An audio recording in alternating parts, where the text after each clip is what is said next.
हम झारूक मिनी सब गोटे प्रणाम करै छी। आइ एकटा बहुत सुंदर बेटीक विवाह गीत लऽ कऽ उपस्थित छी और कोशिश करै छी अहाँ सब गोटेक नीक से सुना पाबी। आउ एकटा सुनाबी बेटीक विवाह गीत। किने काही कुल में सिया हे जन्म लेली, किने काही कुल श्री राम यो, किने काही कुल में सिया हे जन्म लेली, किने का कुल श्री राम यो, कौने ही ब्राह्मण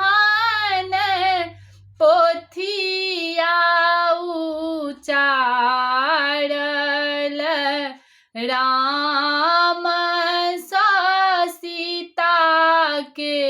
विवाह यो, कौने ही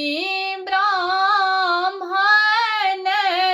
पोथिया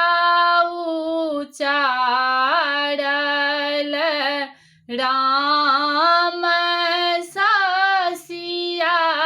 के विवाह यो, राजा जनक कुल सिया हे जन्म लेली, दशरथ कुल श्री राम यो, राजा जनक कोखी सिया हे जन्म लेली, दशरथ कोखी श्री राम यो, नारद ब्राह्मण पोथिया उचारल, राम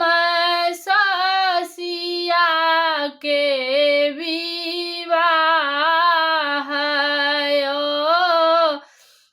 नारद ब्राह्मण पोथिया उचारल, राम सिया के विवाह यो, कहाँ माही छूटल सुपति मौनिया, कहाँ माही छूटल सब लोक यो, कहाँ माही छूटल माई सुनैना, जिनका नयन बहु नोर यो, कहाँ माही छूटल माई मनाएनी,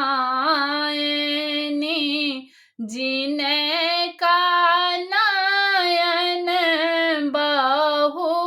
नोर यो, अंगना ही छूटल सुपति मौनिया, मरवाही छूटल सब लोक यो, संग नाही छूटल सुपति मौनिया मरबा छूटल सब लोक यो मंदिर छूटल माई मनाएनी जिनका नयन बहु नोरयो मंदिर